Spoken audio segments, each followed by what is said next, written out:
para pelayan Allah meraih kejayaan, kebanggaan, kemuliaan dunia dan akhirat. Terima pada kita Allah yang mengatakan kafani iznan an takuna li rabbah kafani fakhran an takuna li abdah. Cukup bagiku sebuah kemuliaan engkau adalah Tuhanmu. Cukup bagiku sebuah kebanggaan aku adalah budamu pelayan. Sungguh mereka yang mengabdi kepada Allah, mereka orang-orang yang memiliki yang hakiki, mereka orang-orang yang mulia yang sejati. Dan pengabdian kepada Allah adalah dengan menghasilkan takwa kepada Allah Subhanahu wa Ta'ala. Dan di antara bentuk ketakwaan seseorang kepada Allah berpegang teguh dengan tali takwa dan tali agama ini, dan simbol yang paling kuat adalah cinta karena Allah dan benci karena Allah. Nabi Muhammad SAW mengatakan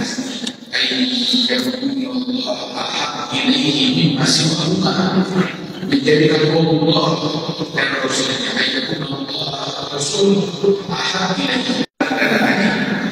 Tapi yang cintanya bukan karena Allah, karena kepentingan berdiri habis, katanya habis, maka cintanya habis. Yang kalau orang terdapat kematian tidak dapat mengatakan kecintaan tersebut bukan kata kemaksiatan kepada hal yang Allah kita sebagaimana dia suka ibadah Allah. Sungguh di momen-momen yang seperti ini manusia datang untuk saling silaturahmi karena mencintai seseorang karena Allah, mencintai orang-orang yang membawa kebaikan akhlak dan adab ini, mencintai orang-orang yang dicintai oleh Allah Subhanahu wa Ta'ala, hingga datang dari negeri ini ke Jawa Tengah ini, ke kota Solo ini, untuk mencintai orang yang dicintai oleh Allah Subhanahu wa Ta'ala. Dan hal ini sesuai dengan ajaran Nabi Sallallahu Alaihi Wasallam, memberikan manfaat kepada seluruh pendengar jalannya. Sampai dikatakan oleh Allah yang fakul layan fakul. Barang siapa orang yang dengan menatap wajahnya harus tidak memberi manfaat, maka jangan harap selamanya disembunyikan manfaat. Sebab ketahuan kepada Allah Ta'ala, rasa takut kepada Allah, cahaya yang Allah Ta'ala titipkan di dalam hati para wali-wali. Pertama kedua bukan hanya dari lisannya, akan tetapi dari akhlak itu dan dari hatinya. Idza yushadu fi'lullahi fahuwa sina 'ala al-jibali. Orang-orang yang tidak dilihat mengingatkan engkau kepada Allah, membuat engkau bersyukur, membuat engkau takut kepada Allah Subhanahu wa Ta'ala. Karena itu menjadi sahaja hudi bil khair wal asrar, yang duduk dengan orang soleh, akan dia melakukan kesolehan yang berbuat anugerah Allah. Namun dia duduk dengan orang yang berjalan, maka dia pun akan terlibat daripada kemaksiatan dan kejahatan.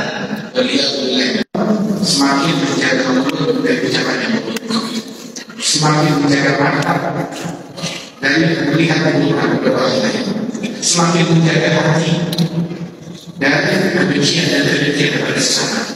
Cintai semua orang, tidak ada benarnya.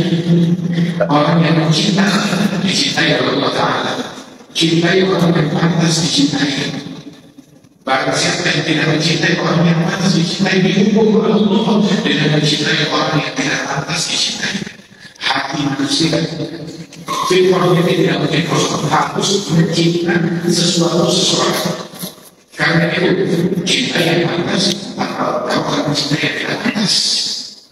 Dan beliau Muhammad Rasul maka kalau Allah sehingga sama lama harus berlihat kita seandainya seseorang beribadah kepada Allah di rumah Allah, di hati antara dulu dan Allah, antara bebasnya dan ajar dia beribadah 70 tahun, hari kiamat tidak akan dikumpulkan oleh bersama yang dicintai.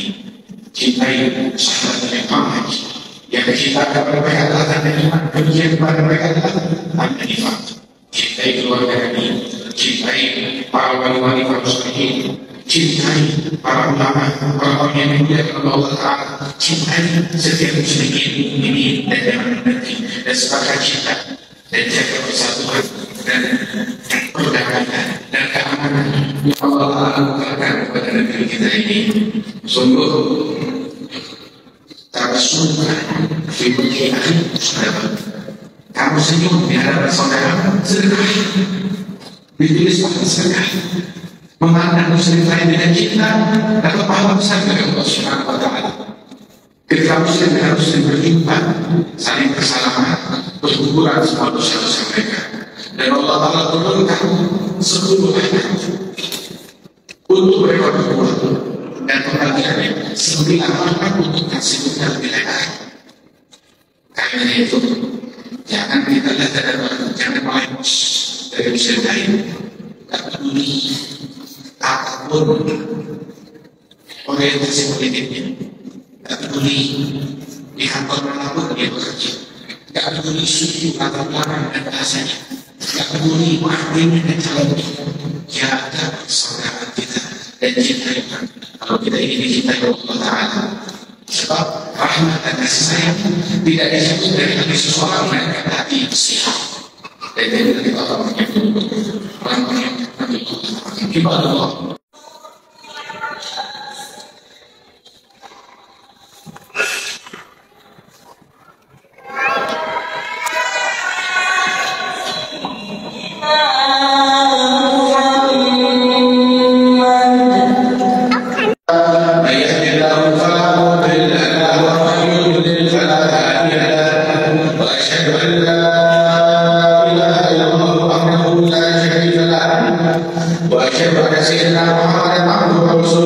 Allahumma salli wa sallim ala sayyidina Muhammad wa ala alihi wa sahbihi